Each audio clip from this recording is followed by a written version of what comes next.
Yeah.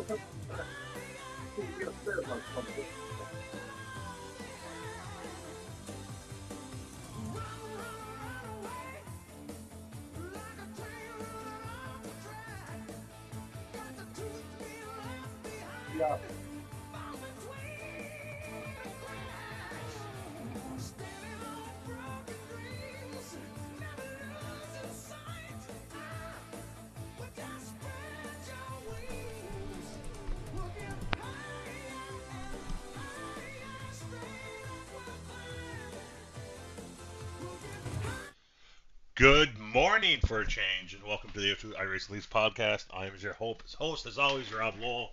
Joining me is my faithful companion, Brandon Garrand.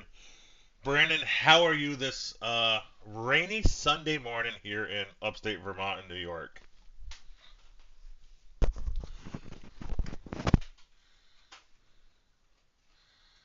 Brandon, It's starting to spit snow. what's that? It's starting to spit snow here at my house. I just looked out the window and I'm seeing the same thing. As I said that, I did a double take. It's April 19th and it's snowing. I was doing good, and then I saw that. And for those of you not in the Northeast, yesterday we had mid 70s, and today it's snowing. So welcome to Vermont and upstate New York in April. Yeah, it stayed nice for one day for us. So, well, I guess I'll give Friday night too, because you actually got to get to the racetrack for once, so that was good too. I mean, yeah, and boy, did things get hot at the racetrack for us. We had a fuel line fire in time trials Friday night. Justin had went out, new car, new motor. Second time it's been on the track, or third time. Race down in Volusia.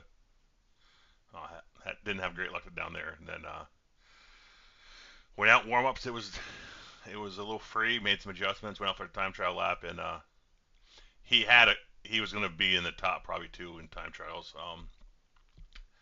He was only 2/10 off the pole, even though he was on the brakes before the flag stands on lap one, trying to get the car stopped to get out because it was on fire. So yeah, we had to go to the backup car and unload the backup car, and from then you're just behind the eight ball the rest of the night. You're starting dead last in the heat. There's 50 some odd cars going for 24 spots, and yeah. You start 10th, 11th, 12th, in an 8-lap heat. You try to position yourself for the consi.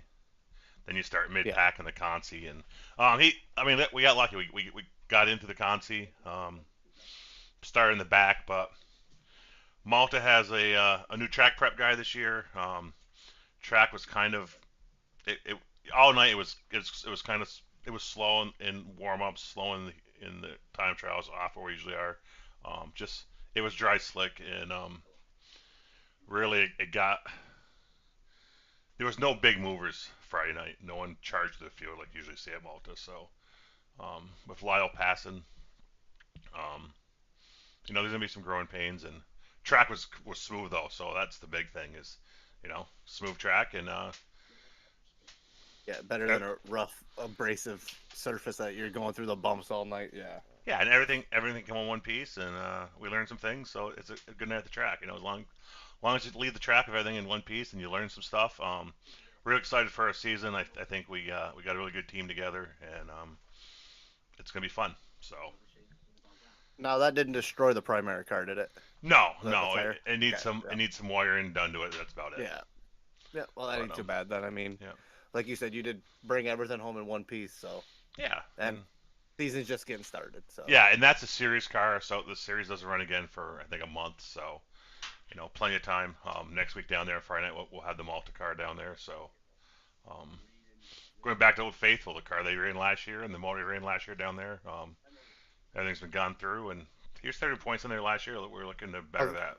So I was gonna say, yeah, last year served him well there. I mean, got one, maybe 2 wins. I feel like got one win, and really the last half of the season he was probably one of the 2 best cars there from July on. So every night. So I mean, most times you say one win, that's not impressive, but I mean, that's Albany, Saratoga. That's where a lot of the heavy hitters are racing. So it's you get one win there. That's almost, it feels almost like a series win in a way. Yeah, absolutely. Larry Larry debuted his quote unquote Longhorn chassis Friday night down there. I I saw say that he had a Longhorn chassis. I was like, I wait a second, don't they do late models? they do late models, yes. I say quote unquote because Larry put a thing out, about it, and then according to Dirt Tracker Facebook, they asked him to take it back down because it's just a developmental piece. So, um, yeah, it's a Longhorn, but he looked good. You know, it's so hard on this series. No one's lights out anymore like it used to be in the '90s with Brett and Billy and them guys. It's just like NASCAR. Like when I went to even just the local of Plattsburgh last year, they were telling me it is so technical. Even dirt modified racing now, it's crazy that the the minute separation between drivers, Yeah, it's not there anymore. yeah, 95% of the field's on the same stuff, same Yep. chassis, same shocks. I mean, it's wild. So. Yeah, we're talking about that a little bit because Justin Stone and his dad Todd are our sponsors on the G Stone Motors 358 Modified Series. So just kind of touching base on his night, and I'd like to get him on the podcast tonight, just talk to him about his racing and what it's like growing up as a third generation racer. And Yeah, Justin didn't growing get up being the little kid at the track, and then yeah, all so not only just dad's footsteps, but grandpa's too. I mean, yeah, and so Justin kind of took an unconventional route for a third generation driver. He didn't get in a race car competitively until he was 24, 23. yeah, He waited till he was graduated college to do it. So, yeah. I think me and Justin he's a little bit younger than me, but yeah, like, so very impressive what he's done in just it has to have been almost maybe just 5 years at that. he got in a car first time at Airborne in the novice division in 2019, and he ran Yeah, 1 year so in the novice. He ran 3 years in the sportsman, and then he jumped into 358s in 23, and this will be yeah, his third season in a big block. So, yeah, still young to it. yep, Especially when you're racing against Matt Shepard and all them guys that have been doing it for fucking years. And then not only that, the teams that have been there before, some of these drivers, just a lot of experience that you're catching up with. So yeah, absolutely. Um, so we got kind of a unconventional, relaxed podcast this week. We have no guest. I'll be honest. I kind of Brad and I talked about doing it Thursday night, and I just kind of forgot about it. And then Friday was racing, and then yesterday we were going to do it last night, and I had a day from hell as far as yard work and stuff. So him and I decided to do it today, and um, we're just going to go over the Lana races last week, and if we want to we'll save the Nashville Busch race for Thursday night because we're gonna. okay, I think we decided we're gonna try to do Thursday nights, right? yeah, whatever. I know you're a little bit busier than me with racing and travel, so we'll come up with a good day that'll come out. And even if we start pre-recording them and Yeah. still dropping them Fridays, just so it stays consistent, but we'll figure something out that's more consistent going forward. But yeah, this is a little bit of a wonky episode. I mean, just being Sunday morning. I know yesterday. I don't know about you, but I didn't want to get on the computer at all. It was you get one of them nice days of the year. You gotta, Yeah. especially like we said, it's snowing. This is It's the first snowing time I've tonight, been so on the computer since Wednesday, so yeah. um, yeah, let's jump into last week's Busch race, and Brandon, you got the win. Yeah, came away stolen valor. I don't know if I'd say that. Earned but earned but stolen.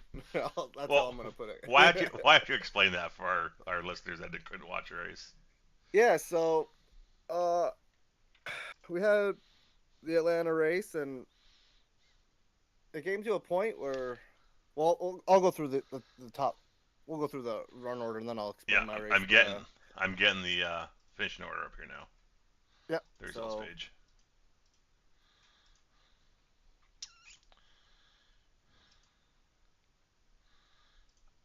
I had every.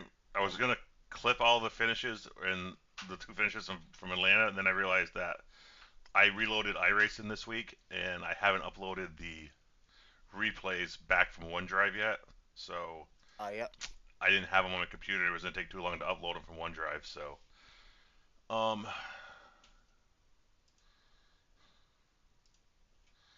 Okay, I got the results up, Brandon.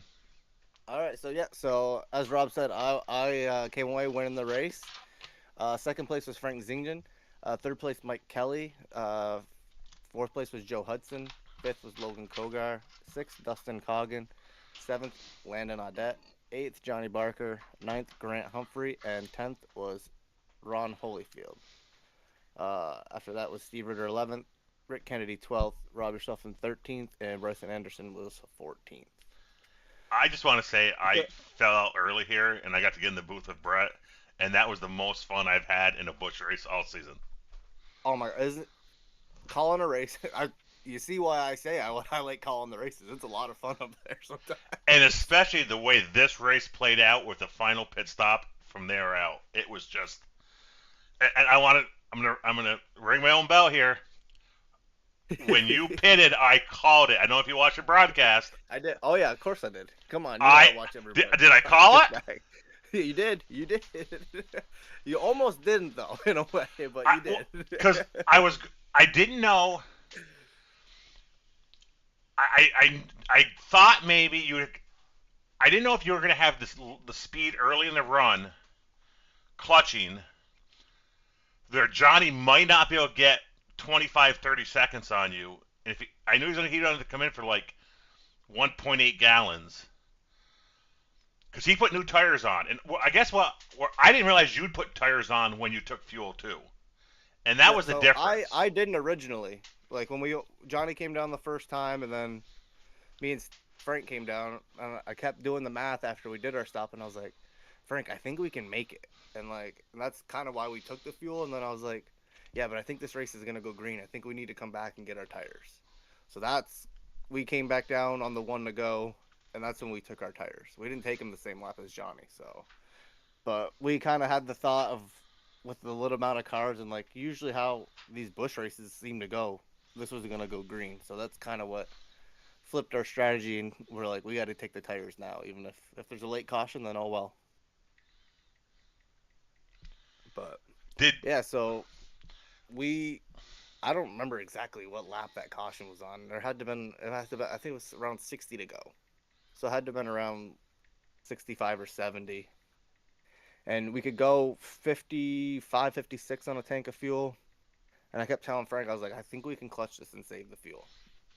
So that's pretty much what we did that whole last run. Frank, not as much as me. I was clutching every single corner. Frank would more get off the gas early and just let the thing sail into the corner. And yeah, luckily my clutching saved me about 1,000 feet more worth of fuel. Well, more than that, because I had enough to come back around. I did my burnout and everything, but I had just enough fuel to pass Frank around pit entry, come to the checker flag. Yeah, so Brett and I were watching, and I think I say that the key is if Johnny's not going to get out there, build up lead, that he can sneak in for fuel and come out ahead of you guys was how much you guys pace you gave up early. And what I found really interesting is you're only giving up 3/4 tenths for the first 10 laps, and then it flattened out where you were the same pace as those guys for 10 laps. And then you were starting getting faster than them because you're clutching. You're not going as fast early on. You're on a super tire save, and it was just shocking that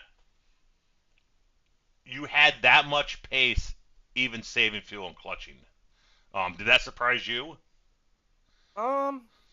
Yes and no. I mean, compared to Johnny, it did a little bit, but not the other, because all the other guys they didn't come in top off. They didn't come in and take tires because none of them probably thought they could have made it that far. So I knew eventually we would start gaining on those guys, but it was, I want to say, maybe about 30, 35 laps into that run. I was like, Frank, we're mowing Johnny down. I don't even think we need to worry about him anymore. It was more our transition switched to is Mike going to have enough time to catch back up to us? Because eventually he's going to cycle and he's going to have the fresh tires. And, I mean, he got close. He was 3 seconds behind us. So he was gaining on us. But yeah, it kind of switched halfway through that run to where like, all right, Johnny's only gonna have to come in and top off. Will he have enough of a gap? And then like you said, like we were starting to mow him down a little bit, and then it was more, all right, is Mike gonna catch us? And for the longest time, I want to say about from 20 to about 10 to go in the race, we thought Mike was gonna catch us because he was gaining about a second to a second and a half each lap, and then eventually that kind of like just stalled out to maybe like two tenths a lap. He was still gaining, but just not at the rate that he was gonna need to gain to catch up to us. And yeah, from there, then we were just like, this needs to stay green, and we're just gonna battle it out amongst ourselves here, me and Frank. Yeah, I I was watching that same Delta with Mike close on you guys, and I think I tell Brett as that's coming on, like, well, Mike's going hard here. His tires are going to plateau at some point, and they Yeah. did. You know, he went from a second and a half faster to a second to 8 tenths, 7 tenths down through. Um, Yeah, there was one point in the race where you and Brett were doing the math, and you're like, he's gonna get there, but it's gonna be like 1 to 2 to go, and then you did it again another time. You're yeah, like, he's not, he's slowed down so much, he's not gonna have time to catch him now. yeah, I got race labs up, and what I was doing, like, I'd click on you guys and get and see your guys' speeds, and I'd click on Mike, um, and then I really was watching that 5 lap average for Mike to see, and every lap he hits start finish, like I could see that 5 lap average getting slower and slower. Yeah, it's starting to get closer to ours. Yeah, So and then we'd been in and out of Frank's car and your car too, and you were religiously clutching every corner. Um, and Frank clutched once in a while, but most of the time, like he said, he was backing out of it. Um, and I was confused when he went by you because in my mind, I'm thinking Frank needs that draft because he's not clutching. mhm. And Yep, he went by you, I know, and he probably led, what, 10 laps out in front of you? Um, yep, and I think that came back to bite him because he was 200 yards short on fuel. Like, if he doesn't do that, um, if he stays behind yeah, another 8 laps, 9 laps, and makes his move in the last lap, um, I have to believe his tires are better than yours because he's using motor resistance to slow the car down, where you're clutching and you're scrubbing the right front to slow down. Like that's yeah. That's kind of why I let him by too, because I felt at the time he had like there was a few laps where he just showed more pace, and I was like, I think I'm holding him up. And when you're in that strategy in a way, you don't want. I mean, you never want to be held up, but I didn't want to make it to where like we were both abusing our stuff more than we needed to be. Mostly, like I was worried about my tires because my first run when we did, I think it was, I want to say my tire was down to 4%. I think that's the number I told Dustin. So I was like, man, I really got to do something different. And that second run, while it wasn't as long, it showed a lot to where like I learned a bunch. Mostly just like I was never fully off the throttle that second run before pitting, and I was like, all right, I kind of figured something out. But then, of course, now we're going this final run. I'm like, well, I'm gonna be clutching it the whole time. I'm not gonna have that engine brake. So I was really, really worried about how much I was gonna abuse my right front, not having the engine brake and using the throttle to keep the car turning the whole time through the corner. So that's kind of why I let Frank by. It was it was never a strategy being like I think he's gonna burn up more fuel because while we kind of like are telling each other our strategy, I don't at the time I didn't know Frank wasn't clutching the whole time like I was. So that's something that kind of like I won't say threw me off, but yeah, knowing that he wasn't saving as much fuel as me, I kind of in a way it looks like I kind of burned him, but that was never my intention. Like there was the last 2 or 3 laps, I was like, Frank, if I have to, I'm gonna shove you across that line. Like you're not gonna not finish this race. But yeah, it just came down to like a little bit of lucky circumstance because if Frank has that other little bit of fuel, I didn't have the pace to pass him. I got lucky there that he ran out of fuel, and I luckily got to pass him. But I was never gonna run faster than I was. Like there was never a thought of trying to hold him off the whole last run. Just my whole thought was I just want to finish this race, whether it's first or second, and to do that I got to keep the right front on the car.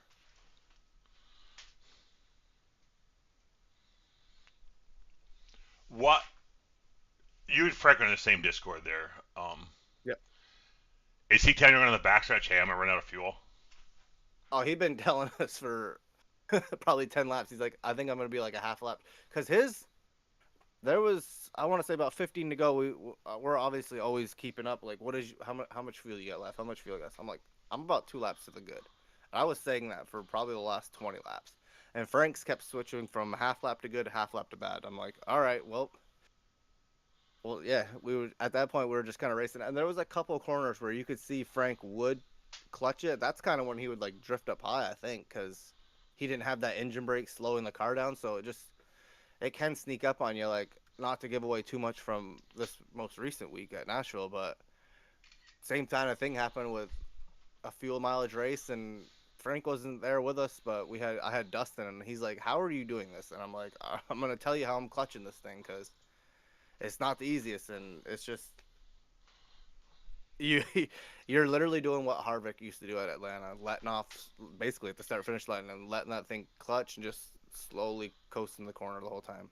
Like it's I'm not trying to sit here and brag like I'm like super great at it, but I like to think I can hold pace at most tracks when I go into that mode. So it's definitely a lot different, and I think that's kind of one of my strongest suits is holding pace in a way with the tires. Because like at Nashville again this past weekend, I did the same thing, and at the end of the run, it's just so much tire left because I'm saving so much fuel. But yeah, it was just a lucky win, and it'd have been nice to see Frank win. But I'm glad that we picked the right strategy and we were able to at least come away on top of the race. So let's talk these cars now. Um, they updated them 3 weeks ago. I know you raced on Friday night, and we're going to talk about that race, that Busch race, in this coming Thursday's episode. But you've got 3 races they've updated their car. I see a lot of people feeling like out there in the forums and on Facebook that they've ruined their Riley car. They've taken away the car that was free, and you had to drive, get up on the wheel and drive, and they've turned it into another tight um,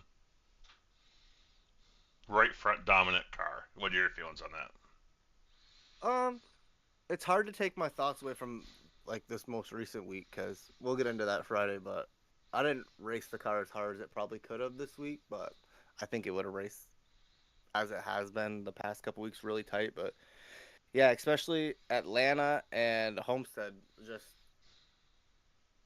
yeah, I don't know what they've done setup wise for these cars, but I mean, even before there was a few weeks like in some like other chats that I've seen that in leagues that race like the Xfinity car, they would mention how tight they've made this Xfinity car, and I just yeah, I don't get it because that's not how the Xfinity car races in real life, anyways. It's as you watch NASCAR week race weekend, and every commentator is always like, yeah, this is the best racing they got out there, and I get why. It's always the car. That's the difference between the Cup Series and the or the O'Reilly Series, is the car just it races more like a race car does. I mean, yeah, it just drives off the right rear, and it's a lot more fun to drive the car with the throttle, in my opinion, than it is off the brake. I mean, I guess you drive it more off the right front, so maybe you still do use the throttle. It's just a different aspect, but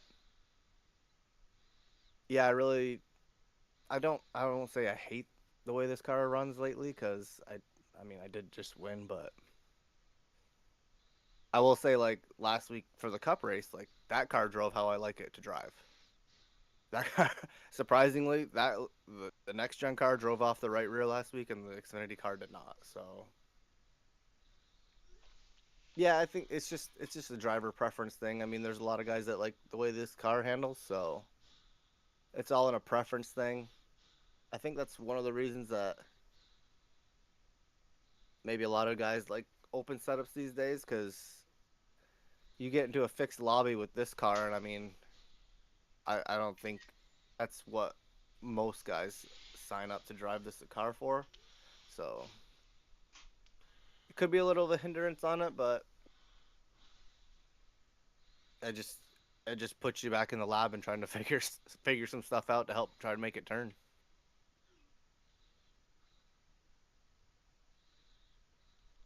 Nice.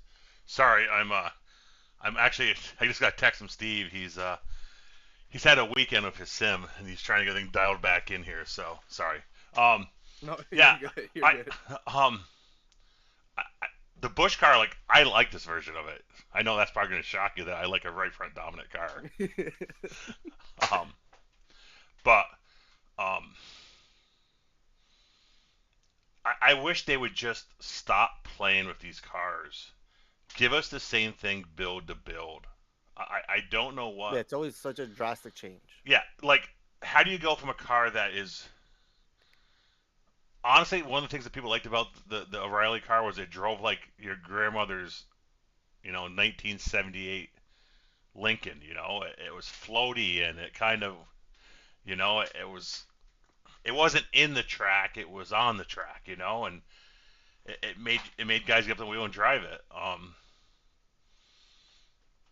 Just give us a build and small tweaks, not these drastic rebuilds. Like I feel like we're about due for another one with the Cup car. I'm sure this next season coming up. I know it's like 8 weeks away still, but I don't expect we're gonna have the same car we have now because they just can't leave stuff alone. And I'll get off my horse on that one. You want to look at points real quick for the? What's the phrase? If it ain't broke, don't fix it. You know what I? Yeah. I didn't see much of an uproar that ever said, "Man, this Xfinity car drives like crap." Never saw that anywhere, and then all of a sudden, just Yeah. a huge drastic change. And And well, like you said, they do it constantly with the next gen car too. yeah. And what I'll say is, I think part of the reason the car counts have dropped so bad in our Busch series. Part of it's the time of year and on Friday night, but the other part I think is It's I not what think it's people are turned some driving it's anymore. turned some people off. Yeah. Yep. You know, Definitely. and I've seen that listening to some other discords and stuff. People are complaining about hey, why did you just ruin the car that I feel it was probably of all the the three NASCAR series, there was more Xfinity leagues out there or Oh O'Reilly yeah. leagues out there than there was anything else. Well, you see And it too there's gonna be now. There's gonna be more truck leagues. yeah, you see it in the official series. I mean, Yep. when there's drivers registered, there's more drivers registered for an O'Reilly race than there are any other Yeah. NASCAR race. So And before yeah, I anyone think gets that's on us about like you that, it's said. not because it's Class B and there's more people that can race it. It's No, because that people like no. those cars. And I will say another thing back to the fixed setups is I've been reading more like these fixed setups are just for like the fixed races that are shorter distance. So I don't know if that has something to do with it too, where they're fine tuning these fixed sessions just or fixed setups just for the fixed sessions that are what's a Busch race? Probably like 60 laps for a fixed race. Uh, Like no, they can't be much. I don't think it's that because the cup fix is always usually 50. Like at Yeah, so Kansas, the cup race is 50. they're set up for one long green flag run that's not even a full green flag run. So I don't know if that has something to do with it either. Is where like they're just doing these setups just for the official races that are probably a third of what we're racing in a race. So yeah, who knows? But as of right now, the Xfinity car has not been fun to drive. So how do you want to do this? You want to look at the Butch points going into Nashville or going after Nashville? Um, we can just kind of like give a brief overview because like if we show them, it'll be a little bit different. But I will say the standings haven't changed much the past Right. 3 weeks. I mean, it's still Logan up front, It's still Dustin chasing them. It's still me behind Dustin, Steve and Johnny rounding out the top 10, or top 5, excuse me. But I don't think it's changed much.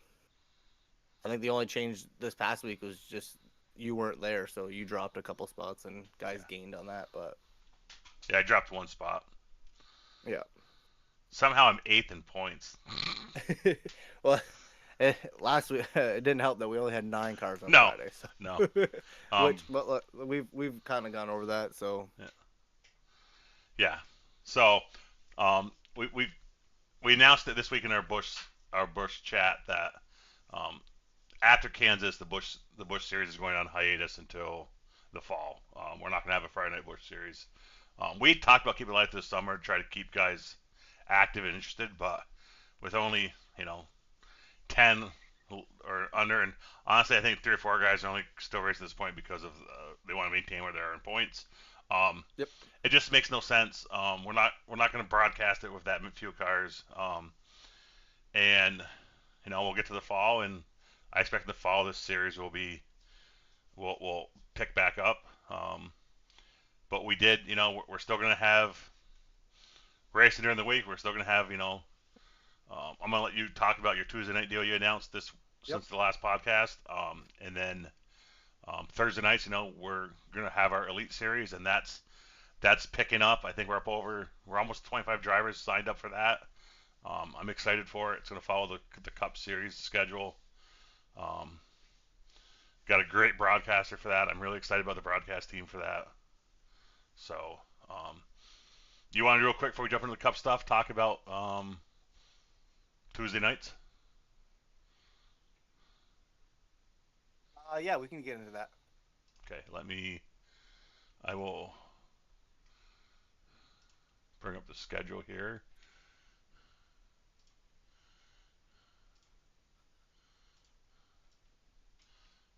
Slide Discord down. Click up on that. There we go. So I got the schedule up, Brandon. I'll let you talk about it a little bit since it's yours and Jason Wiley's baby. Yeah, so kind of came into fruition. We had a couple guys been asking like, when are we gonna get a truck league? When are we gonna get a truck league? And obviously, like through the winter, we're really busy with series, but with the attempt at the ARCA series on Saturdays and us doing like the 3,000 cap, I kind of saw a collaboration of people saw the opportunity to use our Tuesday night, which the Dirt League doesn't race through the summer, and figuring that Saturday mornings were a little bit harder for a bunch of people to get on the server. I mean, we were getting, I don't know, you were probably getting 10 max each week. So I think 10 was our best, more like 6 to 8. Yeah. So I figure, you know what? Let's try Tuesday night. We have all summer. Let's do a 3,000 cap on the truck a truck league. So yeah, that's kind of what threw together. Put a little schedule, which I think is a decent amount. 17 weeks. A lot of variety in track types. Pretty excited about that. And then yeah, it's just more racing. And I mean, so far I think we're probably around the same amount of drivers registered. I think last I counted it was like 22. So decent number for something that we've kind of thrown together, me and Jason, mostly in the last week. I think is when we've really been starting to advertise and put it out there for drivers to join. So I'm excited for it. I have had fun driving the truck. It's a little bit different. It's kind of cup car, but like also has a little bit of aspects of like the Xfinity car where it can get a little loose and stuff off the right rear. But yeah, it's just more racing. We did like you mentioned, we got the Elite Series starting, which is uncapped, just no pro drivers. So then we kind of figured, well, we might as well have something on the other end of the spectrum for other guys that are like we still tried to have the limited series. So yeah, that's pretty much the gist of that. And if you're out there listening and you want to race some trucks with us on Tuesday nights, sign up for the Discord, get in here, and get registered for a number, because I think it's going to be fun. And I think as of our next podcast, I'll have an even bigger announcement. I do believe we have a possible broadcaster for this series, so this will be potentially broadcasted. I'll know more by next week, but as of right now, we're looking good for also acquiring a broadcaster for this. Very nice. Yeah, and Yeah, I know. I know that's something guys really like to go back and watch the races. I mean, don't get me wrong, I love watching my wins. I'll go back and watch all the wins. I got them saved. But any other race, I'll usually peruse through. But those race wins that are always fun to go back and watch. So yeah, it's just an aspect I know that most guys like. I was a little hesitant just because I wanted to make sure we had the numbers, and yeah, it's just I think sometimes the broadcasters what can attract more numbers. So I agree. that was the whole decision behind. I got to try to find a broadcaster, and I think we got one. So fingers crossed that stays all good, and yeah, have more of an announcement for that next week. But I'm looking forward to getting the season started May 5th. We're gonna start. It's gonna run May through August, so we'll be done right before Labor Day weekend. And I did the check. There's no Tuesday holidays, so I don't have any off weeks. It's straight 17 weeks, straight points. Same thing like in our cup and our bush and all that. No fast repairs. Drops or no? Yeah, I think we'll do a couple drop races just because it's summer. I might even do an extra one. I might do three, even though it's a shorter season, just based off the People's fact that vacation and it's stuff. summer.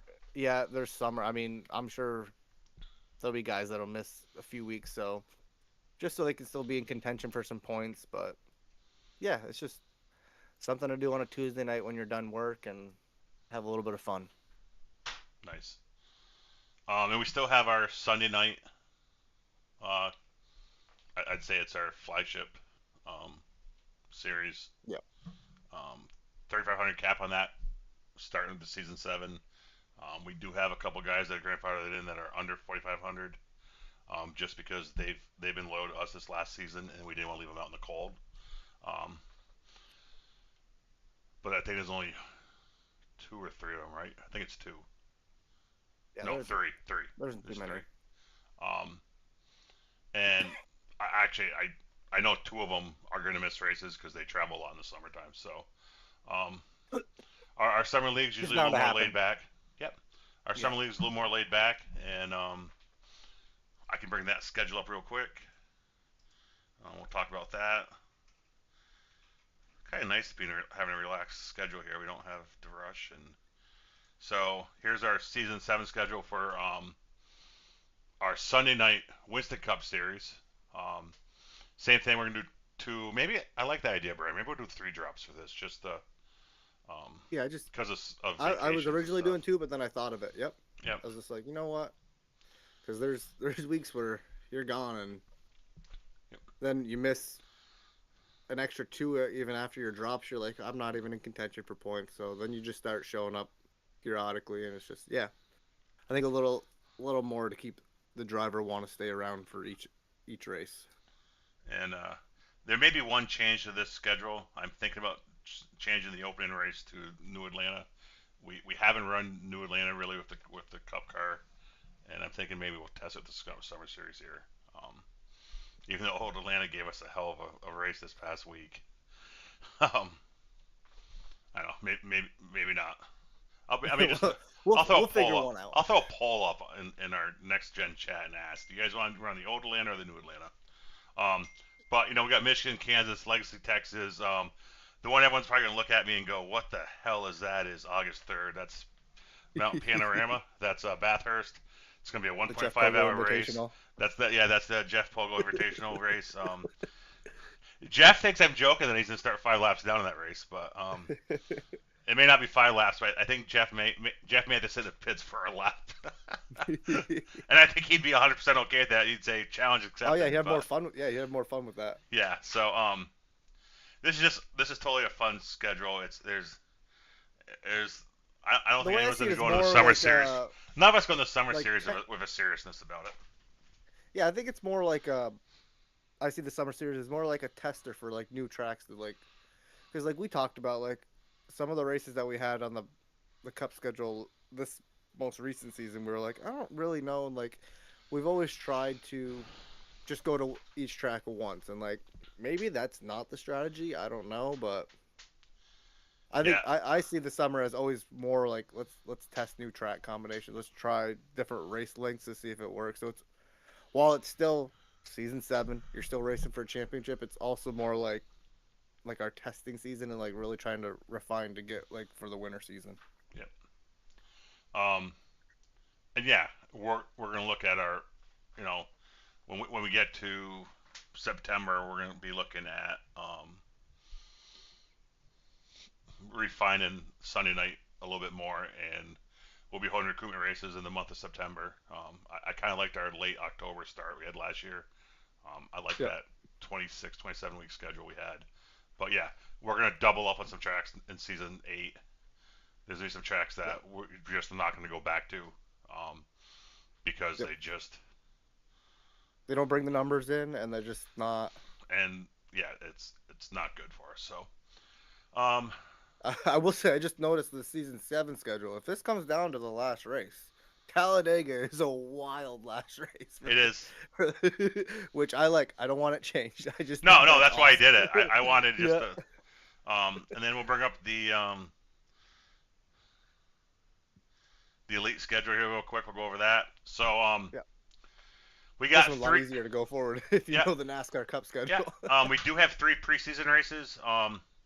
They're originally going to be points races, but we asked some guys running Sim 500 Thursday night limited truck series, and I wanted to give them a chance to finish that out. When I put the schedule up, I hadn't thought about that.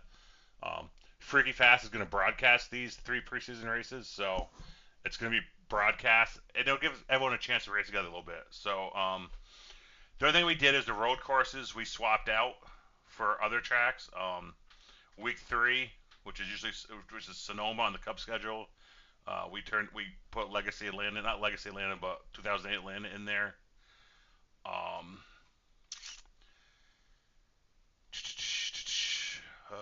trying to think where else it was. There's I don't know if it fell under, but the San Diego road course. Yep, that was July 2nd. No, July. That's June 25th. I threw in Legacy, Texas there. That was yep. it. Yep, and then actually no, I was gonna say Watkins Glen, but I forgot Watkins Glen's on Mother's Day this weekend. Yep. Just an awful thing, and NASCAR already did us the favor by changing the Charlotte Roval to the Oval. So NASCAR fixed that one for us. Yep. So and I think that's it. That's all the road courses this year. So yeah. So like I said, we got a little less than a month till this kicks off. Really, I'm looking right up to week 1 of points as our recruitment season. So I would like to get this up to 30 cars. yep. I think right now we're at.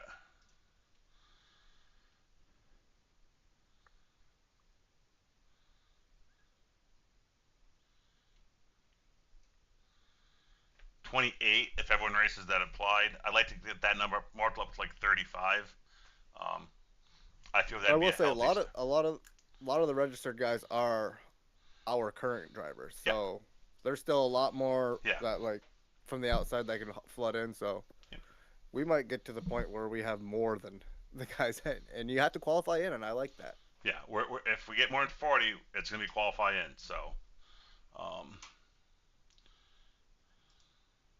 that's where we're there. Yeah, I think it's a great schedule, especially the start of the point season, just based on track size. We start at Michigan, Pocono, Atlanta, Texas, Chicago. A lot of tracks where it's wide, racy. I mean, most time like season or our Sunday series, we start at Daytona, and while that's what NASCAR does, it also leads to issues sometimes with a lot of drivers getting wrecked out early, and then we don't have any road course or not road course. We don't have any short tracks until. Oh, I don't even know if I could race that. It's my birthday.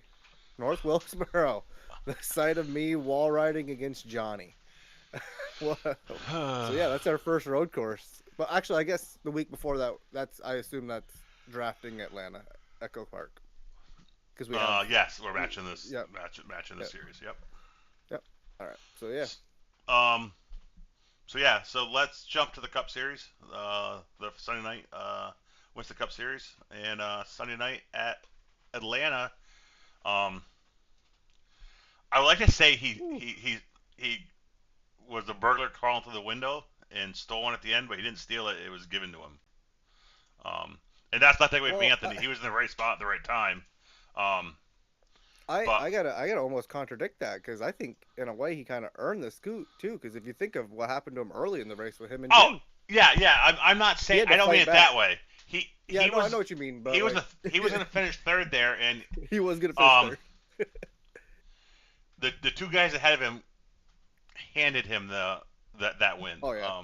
I think Anthony I think said that in the broadcast interview with that. Not only he almost gave it away too, though. He almost wrecked himself coming off 4. Yeah. I don't know if you saw that part, but yeah. It was just almost given right to Steve. Talk about if Steve would have won this race, woo, that would have been a double giveaway at the end of the race, almost a triple. So, Anthony gets another win here in the series. And I really don't know what to say about. Well, maybe I'll get the results up, and I will go through the run order. Then we can let you go through the running order. And while you're doing that, I will get Brett's broadcast up, and I think we just got to let people see it. If they're watching YouTube, they can watch on YouTube, and if not, they can hear the call from the booth to what happened there. So, Brandon, I got the results up on the screen here. I'm going to switch it over right now. Yep. And I'll let you take away, and I'll go out in the interweb and find the broadcast. Yeah, so as Rob said, Anthony Cantoni, I think, picks up his 6th win on this season. So just an impressive season so far for Anthony. Second was Steve Ritter in the Frank Zingen throwback. Scott Simley finishes 3rd. Grant Humphrey just continues to be impressive with the 802 series. He finishes 4th. Championship 5 contender Nick Larson finishes 5th.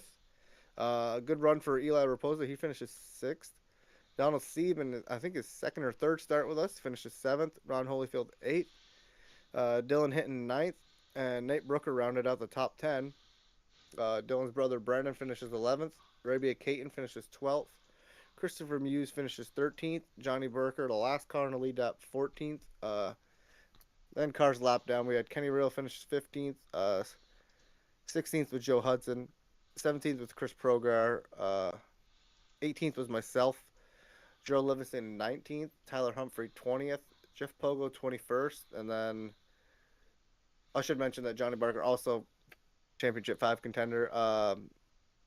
Jeff Pogo had a rough night himself. And then Jama, also Championship 5 contender. He was out early, finished 22nd. Tyler Waltz 23rd. Todd Parent 24th. Rob, rough night, 25th. Michael Strickland 26th. And Mike Kelly 27th. So, yeah, kind of a rough night for 3 of the Championship 5 contenders. But as of right now, that gives Anthony Cantoni a 8-point lead over Nick Larson. And yeah, then it's another big gap from Nick just back to Johnny. So after just the first race, a lot of separation in the top 5, and it's gonna be between Nick and Anthony here this week to see who can hopefully just try to keep stretching their lead out on these guys. But the other 3 are hoping those 2 have bad luck and we can even it back out. For me and Jim and Johnny's maybe in striking. Johnny's like right in the middle. Johnny could lead. I'll tell you, Johnny could easily go to either one of the tracks coming up and get a win. There's a 4-point bonus, even if someone finishes 2nd. But right now it would look like a 2-horse race. But I'll tell you, we're going to a track tonight at Nashville, where qualifying is going to be a premium and passing is very, very difficult. And I'm going to give my usual speech about showing the Championship 5 a little respect. Yep. But we haven't seen that so far, I'll be honest. I know. Not through one race at all. Well, we haven't seen it I would say the last 2 weeks we haven't seen it.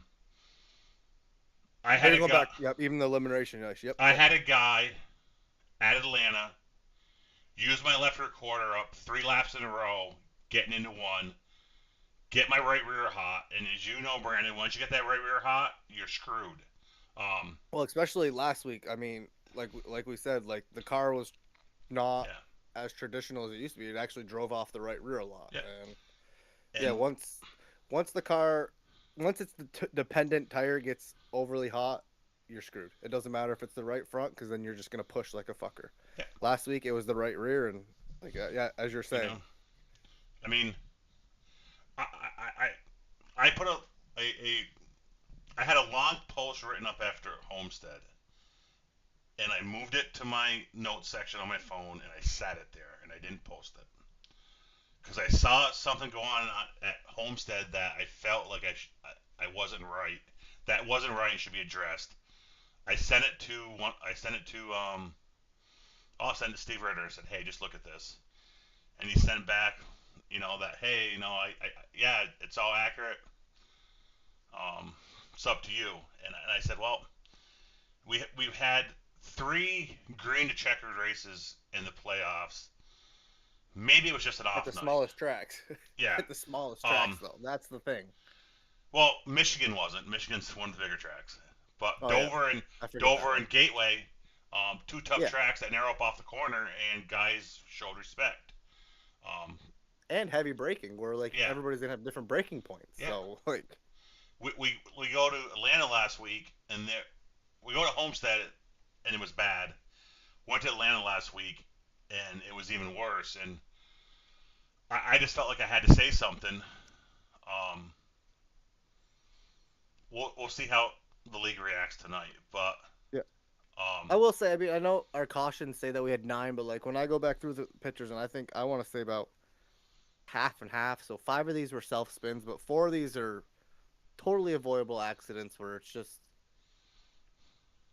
it's just somebody just not giving respect. That's what I'm gonna say. You're not giving this driver that you're around respect. I get we're all competitive and you don't never give an inch, but we don't need to be to the point where we're putting people in bad spots, especially the championship 5. If you're gonna come in here and do that these next 2 weeks, then just I don't know what to tell you. That's just not how we're racing. We don't do that. We give. I'm not telling you to lay. I don't want somebody to lay over for. You see the green banner or their name, that is capital letters in your relative. I don't want you to just I got to pull over for this guy. But just show him some respect, because he's racing for something a little bit more than you are right now. Yeah, and I don't expect anyone to lay down for a championship 5 guy. All I'm asking is, or do any of you 5 expect that? I know. No, none of us do. 5 of you don't. We ain't saying go out there and race for 6th place so the top 5 can be out in the front. That's not no. But I also want people to think, even if it's not involving a championship 5 guy, it still can. Yep. Yeah, it can collect. Yep. It can collect them this deal on the last lap. Going into turn 3, it's going to be a 4-point gap between Nick. And Nick's my teammate, and this isn't because Nick's my teammate. It's going to be a 4-point gap back to Nick. It's going to be 11 points back to Johnny Barker. It's going to be 21 points back to Jim Ott and 23 back to me. These 2 non-playoff guys that get into a purse fight down in turn 3, and I say that jokingly. It's not a purse fight, but, that while it doesn't directly involve a championship player, it did because it handed a championship player 4 extra points. And I'm not saying that because I lost 4 points or my teammate did. If I was the guy that gained the 4 points, I would still be saying the same thing. Because when we talk about respect, I'll be honest, I don't think either one of those drivers gave either each other any respect the last lap. Oh. There was blocks thrown halfway down the backstretch. There was a block thrown getting into 3. If you go back and watch, Kenny don't run the line he's been running. And then he sees the move into 3, and he decides to go down and throw a block. And honestly, I told Kenny this week. If you're going to throw a block late into a corner when you see someone making a move, you've put yourself in that position. Like, you know, we talk about all the time. Don't put yourself in a bad position. Both those guys put themselves in a bad position the last lap. I think if Kenny runs his normal line to 3, yeah, Chris might get inside of him in the 3, but Kenny's going to drive way off top of turn 4. We saw it the whole race. You know? And I'll tell you, Chris Muse isn't going to gas. Chris isn't going to gas up and drive Kenny to the wall off 4. That's not who Chris Muse is. Chris came back this season and around the last 4 or 5 weeks. Chris isn't the guy that's going to gas up and run you in the wall for a win off of turn 4. Like, if Kenny had just taken the top line or the middle line through there, he would have cleared him, and he would have won the race. Be honest. What are your thoughts? I think Chris just did a dirty move and going into 3. I mean, I get that he was down there, but he had run the top the whole last 10 laps. He never went to the bottom once. And so that's fair. My thinking is, hey, Kenny threw the block. My thought is he's driving in deep, and even if Kenny gives him the lane, I think he's sliding up into him and dooring him in there. Like, I think Chris is sending it in there to move Kenny up out of the way to where Kenny being on the outside doesn't have the advantage. Where, as if Chris just runs the outside there and rips it around the top like he had been, I think he wins the race. I think Chris had to make a decision, and I think Kenny was watching his mirror. And if Chris had gone on the top, yeah, Kenny was definitely watching his mirror. If Chris goes to Chris was faster. Kenny's already shaded into the top that takes the top away because that's where he expects Chris to go. And you know, Kenny made sure he did the slide job up the backstretch, and took Chris's run away down the backstretch, which is fine. I think Chris expected Kenny to go in there, and there's no expecting. You watch Kenny's entry into 3 every other lap. I watched the 5 laps before. He's not up that high that late in the corner. And then I think he's up that high to... He's up there trying to take the run away from Chris. And then when Chris goes to the bottom... Going high. You're right. So then when Chris goes to the bottom, he reacts and comes down. And at that point, Chris is saying, okay, you've already tried to block my entry into 3. You're not going to block my entry into... That's what I'm saying. Kenny was... Instead of just racing Kenny's race, I feel Kenny was trying to mirror drive and block whatever Chris was going to try. I think if Kenny had just raced his normal race, they both get through the corner, and it's probably 50-50 who wins it. But if someone's mirror drive me like that in the last lap, I'm probably going to be less inclined to give him room too. I mean, that's what I'm saying. We're talking about respect, right? You can't keep mirror driving someone. Just give them a way to race. I'll go back to John Ross or even Jeff Pogo. Both of them guys will give you a lane to race. That's what makes them championship drivers. They give people lanes, and they look at, if I can't win with my talent alone, okay, you beat me. Kenny didn't give Chris the chance to just beat him. Kenny's mirror driving that whole last lap. We talk about respect. That's what I'm talking about, Brandon. And I've told Kenny this, and him and I agree to disagree. So, you know, that's me. If I'm wrong, you guys in chat tell me I'm wrong.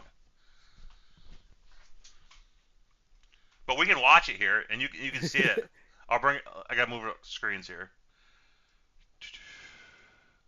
We probably should have played it I first. think it's on both of them. That's what I said. I don't think either one of them gave either of them respect. Like the whole last lap. Here we go. Here it is. There, but here we go. I think down the backstretch, Chris is saying Kenny Real will will be the first to see it. But here comes Christopher Muse, has one shot down this backstretch here. He is going to get a great run now. Is he going to try to shoot the bottom, or is he going to try to stay high? He's into the wall. Kenny's going to run the block. Now he's going to try to shoot to the bottom here. Yeah, he will take a peek to the inside. They make contact. Kenny Real shot in the shorts from Muse. He will try and save the race car. They both wreck off of 4. Well, that is going to open the door to Tony. It looks like Real not very happy with that, and he chose to hit him in the door instead of taking that win. Tony now going to pick it up. Your chase driver in third. You're right. Anthony has a huge moment off of turn 3 there. Turn 4. Yeah, he almost chokes it away himself. Yes, that is a huge wiggle from Tony. Because if he spins there, he doesn't win. Who knows where he finishes? Well, then it's between Ritter and Simley, right? At that point. Yep. For the win. But as you said again, that's big point swing again. So. Yeah. So yeah, that's. I mean, I think watching that, Kenny's late to the top down the backstretch. Chris could have dove under him, have it down the backstretch. Instead, he chooses to kind of give him a shot in the ass there. You can see that. Which I think he's trying to send Kenny in the corner harder than, we see it. I've seen it in 1,000 NASCAR races. I think that's the corner just a little bit faster. Yeah, where he touches him is half down the backstretch. So if that's later, if that's going into 3, then yeah, I agree with you there. But he gets into him halfway down the backstretch. It's not like it's into the corner.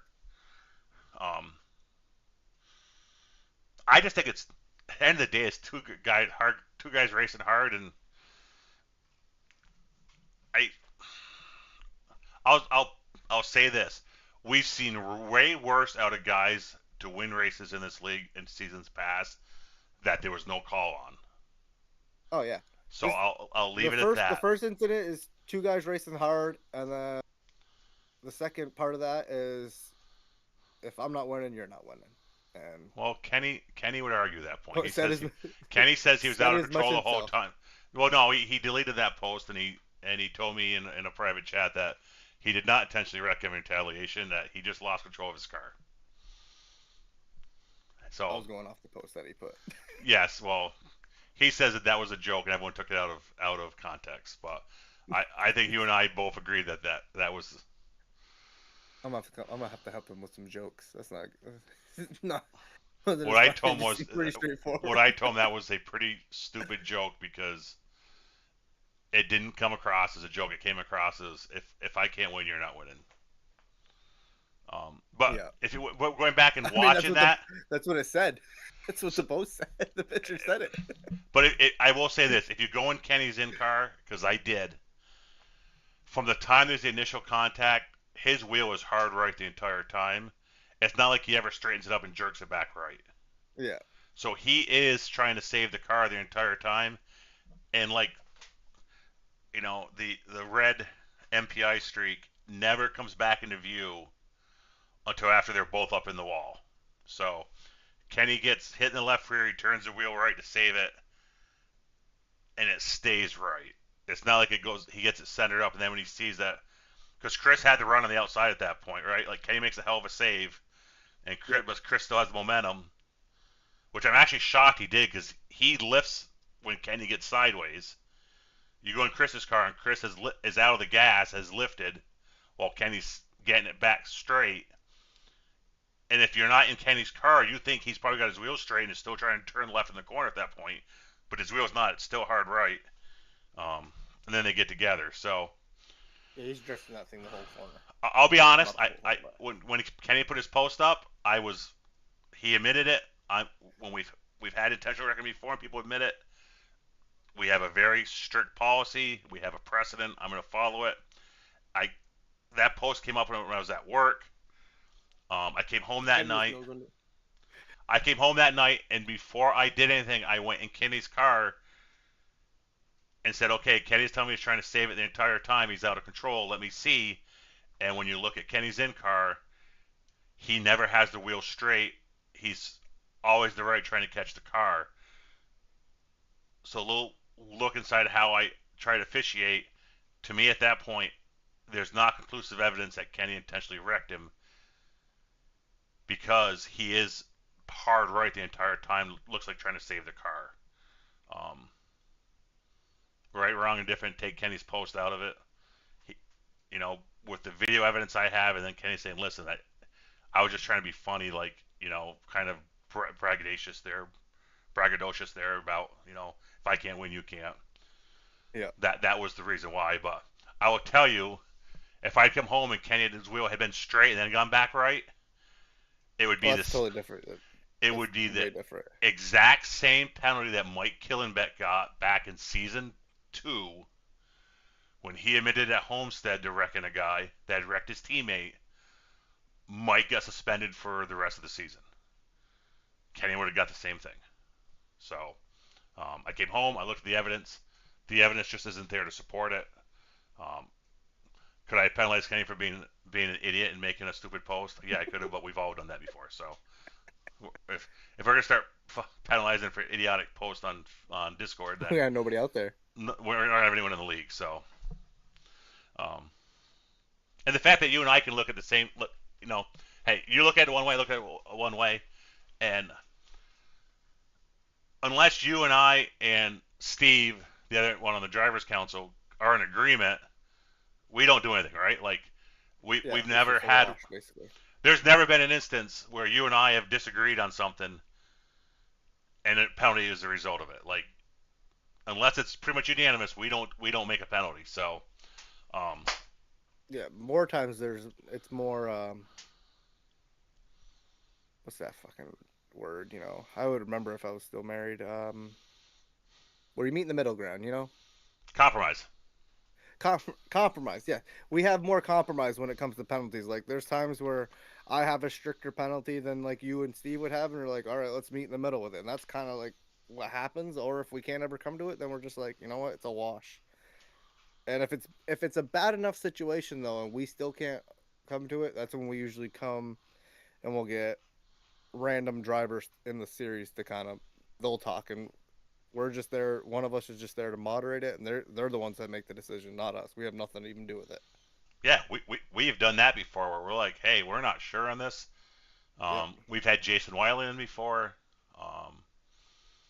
We've had we've had Jeff Pogo in before. Yeah, Pogo's been in there. I mean, I've sent clips to John Ross before. I've sent, I was gonna say, we still outsource. Sometimes we're asking outside opinions, anyways. Like, yep.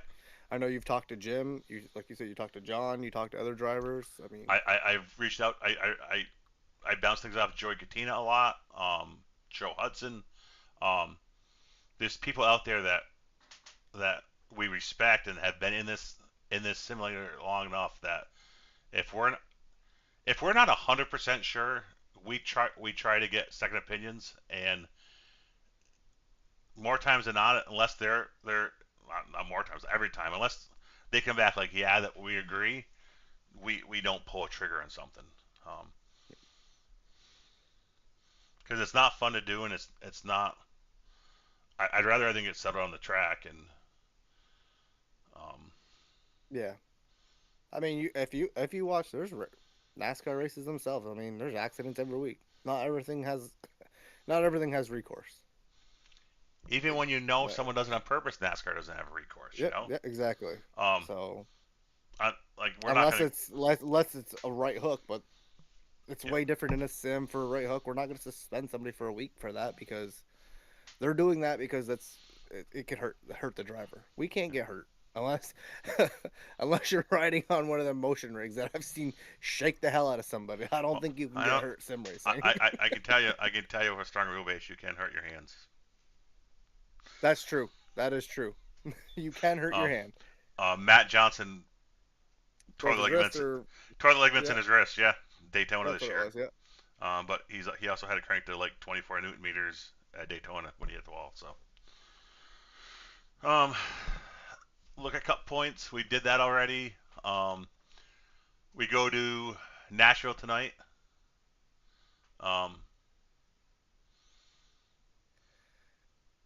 Another track where guys are going to have to be up on the wheel. Up on the wheel, but also it's going to be a lot of tire maintenance. Yeah, that's all I'm going to say is from Friday night is, while it turned into a fuel mileage race, I'll give it away. There wasn't that many drivers there. I'll give it away. It was a fuel mileage race, but tires came into play at the end of those runs, and while I'll say I was one of the fuel savers, I wasn't like I didn't lose a lot of ground just because based off this is a way different track than Atlanta. Like you're off throttle a lot from the beginning of the run, so really easy to save fuel. But just by saving fuel and how much a little bit slower I was, the back half of those runs, how much faster I was shocking because I was still in fuel saving mood at the back half of those runs. It was just wild to me how much fuel or how much tires really did matter in that aspect. But yeah, I look forward to seeing, as we've had the last few weeks, I think 25 plus cars. Hopefully not as many cautions. Hopefully we can get a little bit cleaner and greener racing. But yeah, it's a good track. I think it'll be fun. It's kind of the technical track that we've had in each round of the series so far. Dover in the first round, Gateway. This is a little bit bigger, but it's still really technical. So I'm excited to see how it goes. Obviously, concrete surface. While you wouldn't think that means much in the sim, it does. I've noticed. It does. I've noticed the trends. I've noticed the trends of the guys that run up front at Dover, run up front here, Bristol.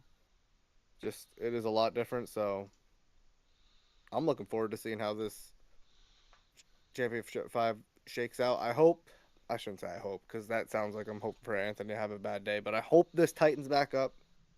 I want this final race next week to be epic, but you never know what could happen. So yeah, and let's not forget, next week is 267 laps. It's 400 miles. It's our first ever full-length race in our league history. We're gonna go with. I'm bouncing back and forth between 5 sets of tires in the pits and 6. I originally said 7. That's just too many. That's 8 sets. 7's way too many. I'm thinking it's going to be 5. That's 6 sets total to go 267 laps. So if you do the math on that, about 50. Yeah, less than that. 40. It's like 40 something, which no one should have a problem with that. I can't believe we're going to have a ton of cautions there. It's 44 and a half laps if you do the average. So, what's a full tank of fuel get you? Just curious. I forgot. It's going to be probably around 60, 65. Okay, yeah. So I'm just thinking like if it stays green, God hope it don't.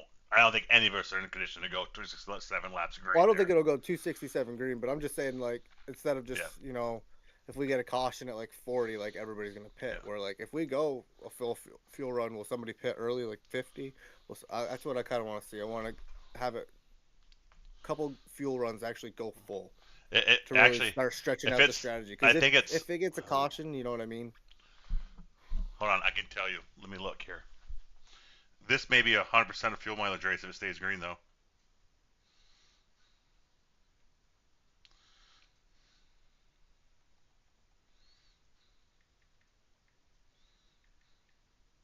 So 65 laps on a tank of fuel. That's 4.1 tanks of fuel. So there you go. Start practicing your fuel mileage saving. If it stays green. I don't need to. No, I don't need to practice. No. That's the one thing I'm good. That's the one thing I'm good at. So yeah, I'm looking forward to it. It should be fun. I will say the updated Kansas track is a little different than what we're used to. So, I know Johnny's been running it in the official races this week. Yep. To get ready for it. I haven't run one. I'm actually going to run Outcast Racing League's Kansas race today at 4 o'clock. They only run 50% fuel load, so it's a little different, but it still gave me a chance to get a feel for it. I should have run some officials this week, but life's been too busy. And we got a week to get ready anyway, so. We got to find Brett a partner for the booth, though. So if anyone's out there wants to hop in the booth and work with Brett for the night, so he's not alone in the booth, we'd love to have you. Shoot me a private message on Discord. Brandon's moved up in the top 10 in points because I don't know if we touched on this, Brandon, but as each round went on, the points got readjusted, so 6th through 15th do get equaled back out and are race each other for position. So let me bring the points up real quick because I looked today and I think you're what, ninth now? You've moved up inside the top. Yeah. Yep. So Ninth. Pogo kind of had, I thought, sixth place kind of wrapped up because but Steve's right behind him, and then Joe's right there, and I'm tied with Eli, but then it's a big gap to everybody else out of the top 10. I mean, Frank missed a week, Arabia, Chris, and then Kip and Dan obviously haven't been racing at all. But Steve is 1 point behind Jeff. Yep. Joe Hudson is 13 behind Steve, and you're at 15 behind Joe. Excuse me. And it looks like, looking here, you and Eli are tied. It looks like, you and Eli are tied. So I have a chart somewhere that has the full season points, but yeah, it's kind of. I think it's kind of even around where I would be. So I think if anything, maybe I'm a couple spots below where I would be, but all in all, it's been a decent enough year. I just kind of want to show this. We've had 78 drivers race this year. Yeah, a lot of guys. So, and one thing we didn't really touch on. We had another strong field last week of 27 guys at Atlanta. And I'm hoping that when we get to Nashville tonight, we see 25 to 30 again. So yep, that's what I'm hoping for because that'll really. We really need selfishly, I would say this anyways, but me and Jim guys, we need everyone to come out. If we could have 50 people tonight, that would be great. We need full field because if someone by chance, not wishing this on anyone, but if Nick or Anthony had bad luck, we need them to be enough cars that they lose some points, like it happened to me and Jim last week. So, but honestly, that joking aside, all of us would rather have 25 to 35, 40 cars. We want to race against other cars. So,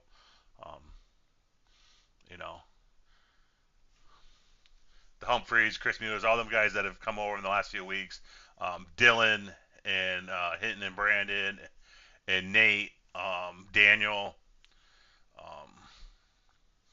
Tyler Waltz, Todd Parent, all them guys. Look, we're really thankful you guys are here. Really happy you're here racing with us. Looking forward to having you tonight and next week. Honestly, next week it'd be awesome if we could get 35, 40 guys to that full length race. What else you got, Brandon?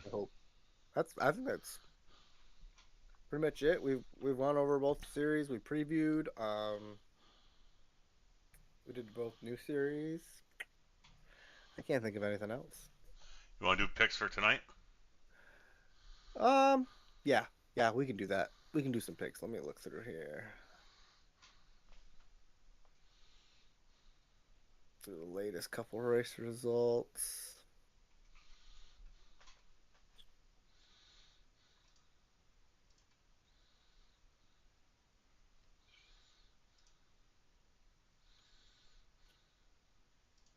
Give me my teammate. I know this might jinx him, but we're already in the hole, so give me Jim. I think Jim's going to come out and have a big night. He knows he needs to have a big night. And, he's going to be fighting for that clean air early, leading on the lap, so that's my guy. And I am going to stick with the pick of the teammate. I want to pick him, but I don't want to jinx him. I've seen him be a jinx lately.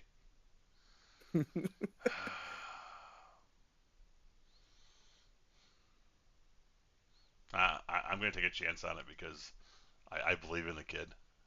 I'm picking Nick Larson. I think Nick's going to go out there and win it tonight. Yep. I was looking at Nick, and then the other one I was looking at Tyler Humphrey. Because Grant's been, as they said, Grant has been top 5 in I think every race, and they said Tyler's better. Grant said that himself, so I think Tyler will be another. He's like kind of like my sleeper of but I just haven't seen him race enough, so that's why I kind of hesitated from them and just went with the my chalkier pick of my teammate Jim. And Jim needs max points tonight. Like that's main goal going into next week. Yeah, I think tonight is gonna make or break seasons. You know, hey, I'll throw this out there though. It's still snowing here. You think it's snowing down where Anthony is? Yeah. Because don't forget, if it's a snowstorm, he might have to go plow tonight. So. Yeah, Anthony, if you have to go plowing tonight, we understand that you have a service to do. I'm sorry, that's not nice. Yeah. But Anthony, that's 100% joking, but. I'll register so you can get the starting park. That's about the best I can do for you. Actually, let's touch on that real quick. So we do have a giveaway going on. I've double checked this now twice, so we have a giveaway going on. I announced it back when round 2 started that if for any drivers that made all 6 races left in the playoffs, so that was Vegas, Gateway, Homestead, Atlanta, Nashville, and Kansas. We were going to give away a Stream Deck MK2 or $100 cash prize, depending on the winner's choice. And right now, the drivers eligible are Jeff Pogo, Anthony Calantoni, Johnny Barker, Joe Hudson, myself, Nick Larson, Scott Simley, Eli Raposa, Steve Ritter, Nate Brooker, Arabia Caton, Brandon UR, Jim Ott, Grant Humphrey, and Todd Parent. So, nice little bonus there. After the race at Kansas, I'm going to throw all of them. I'm going to assign each one of these names a number. And then we'll do a live either on Discord or Facebook with a random number generator. And that random number generator will just draw a random number, 1 through however many. If there's 13 people, there's 1 through 13. It'll draw the random number, and that person will have a choice. They want to have a Stream Deck shipped to them, or do they want me to just send them $100 cash? So, nice little bonus for everyone. That is. All you gotta do is show up. All you gotta do is show up and race. Don't matter where. You gotta race a little bit. You can't start. You can't start in park. You have to put a good faith effort into racing. So, and I don't think that's too much to ask for. No. Don't make us review the tape. I'm just joking. But no, it's a great little incentive. Just like we said, just to show up and race with us. So. And this is something Rob for doing that. This is something we've done over the seasons. Is we had these random giveaways for the guys that stick around, support the season out. Yep. So okay, I think that is gonna do it, Brandon. We used to do the pods on Sundays before the race, so it's kind of like an old throwback. Yeah, it's not too bad. We'll get something out there on our Facebook and through the Discord for all the guys in there too to figure out what days we will be doing the podcast going forward and how we'll be going about that. But I know Fridays are gonna obviously just not work through the summer with Malta racing, and I don't know where else Justin's racing that you're going, but I know they're racing almost every night, so you never know. But honestly, we'll figure something out going forward. I cannot keep up with every place that we are racing. Yeah, I can imagine. It's a good problem to have, but I assume you got a full busy weekend next weekend with I'd assume Malta.